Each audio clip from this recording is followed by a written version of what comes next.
The Seattle real estate market just made one of the biggest shifts that I have ever felt. Homes are selling faster, demand is shifting, but inventory is still tight. So if you're curious if this is the moment to buy or sell, I'm gonna break it all down for you right now. I'm Matthew Chapman with Chapman Homes and Windermere Real Estate. I am your real estate guy for all things real estate related in this greater Seattle region that we call the Emerald City. I'm also your unofficial real estate whisperer for all things market related. We're gonna crunch the numbers. We're gonna look into the analytics so that you don't have to, so that you can just discern what your next right move is, whether it's to buy, sell, or relocate to this beautiful region in Seattle. The first thing that you're gonna wanna know beyond the supply and demand economics of this region is that we follow some seasonal patterns here that are a bit different from the rest of the market in the United States.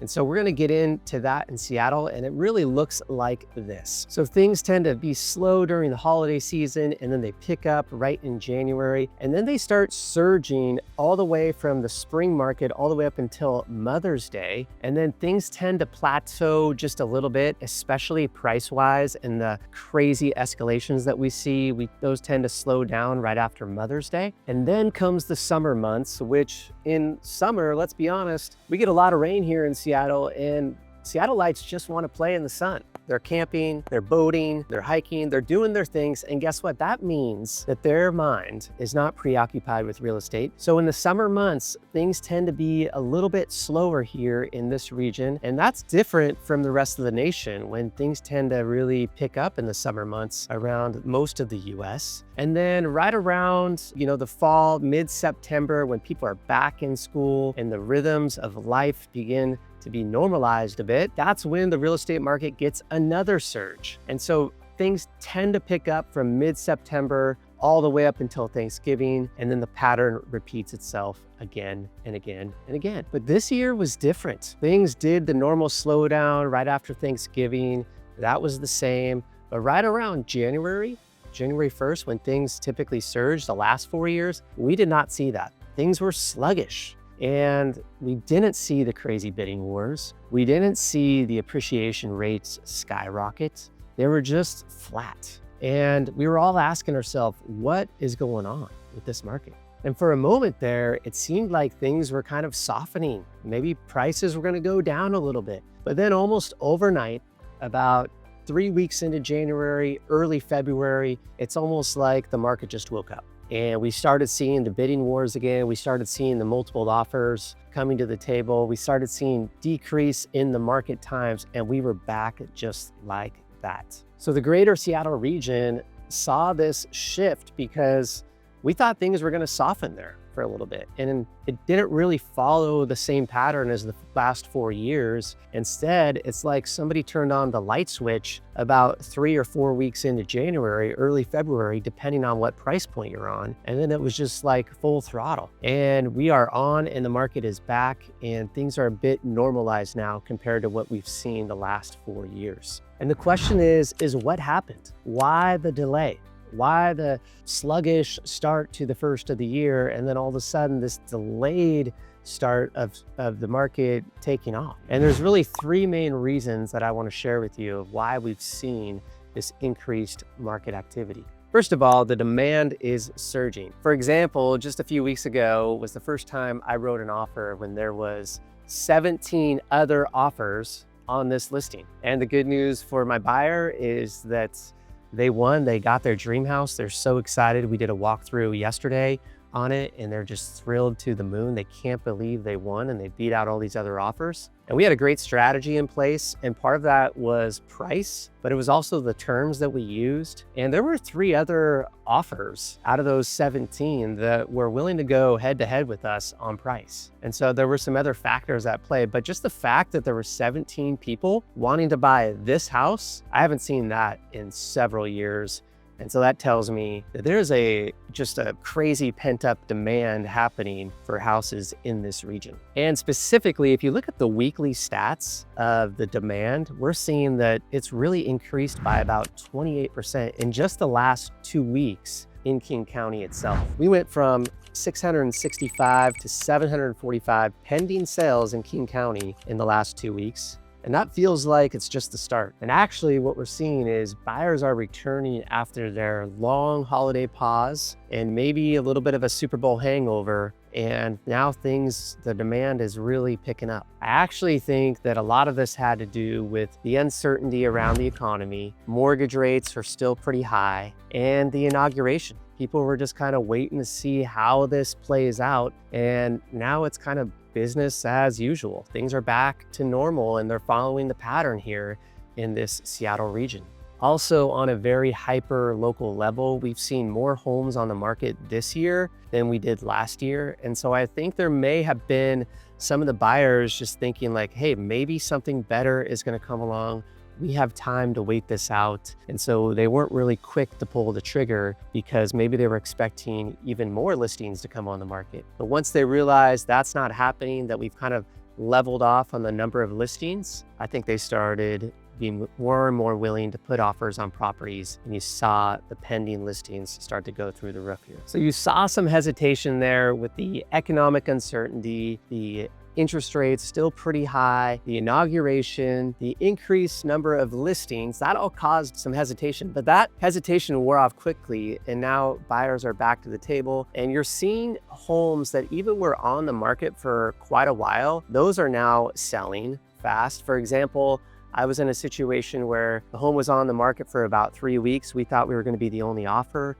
And then all of a sudden there was now 2 or 3 people circling that are wanting to put offers. We beat them to it, but that's what you have, is that even the homes that are sitting on the market for quite some time are now really just getting offers, and people are coming back to the table, and you're just seeing homes in general in this region sell pretty quickly. The second factor that you have is that yes, inventory is rising slowly, but it's really not enough. And there's just increased demand that is eating up all our inventory super quickly. And so we really need more inventory to solve this problem. So when you look at the stats, you see that the inventory actually increased by about 9% in just a 2-week span. It went from 1,748 homes in King County to 1,919 homes. Those are single family homes we're talking about. And what we would love to see is actually just a more balanced market. I personally would love to see this, and I know my home buyers would love to see this. And Matthew Gardner, who's a chief economist here in this region, says that to get a balanced market, you're going to need about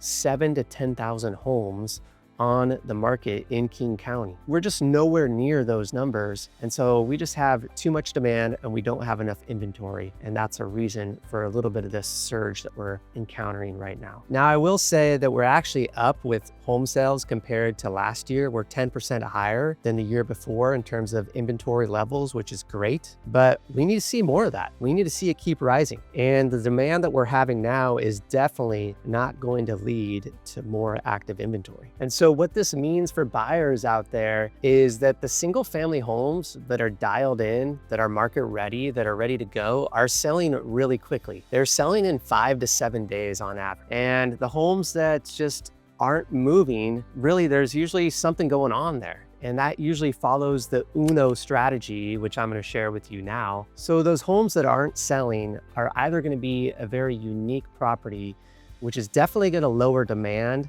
For example, maybe it's a large house, but it's only got 2 bedrooms. A lot of people want 3 or 4 bedrooms. Or maybe it's an investment property catered towards investors, but with high interest rates. You know, investors are just a little bit shy. They don't really have that cash that they would normally have in a lower interest rate environment. So those homes tend to stay on the market a bit longer as well. Or maybe it's a condo or a townhome that's more of a studio feel. Those homes tend to stay on the market longer as well. Or maybe it doesn't even have a bedroom and it's just a studio in a condo or a townhome. Those are super unique properties, and those that I just listed would fall under that U category for UNO, and they just tend to sit a little bit longer. The second thing under the UNO strategy is that a home is not move-in ready. These are the homes that have deferred maintenance. There's just something odd with them, or maybe they're so dilapidated that they're a cash-only deal.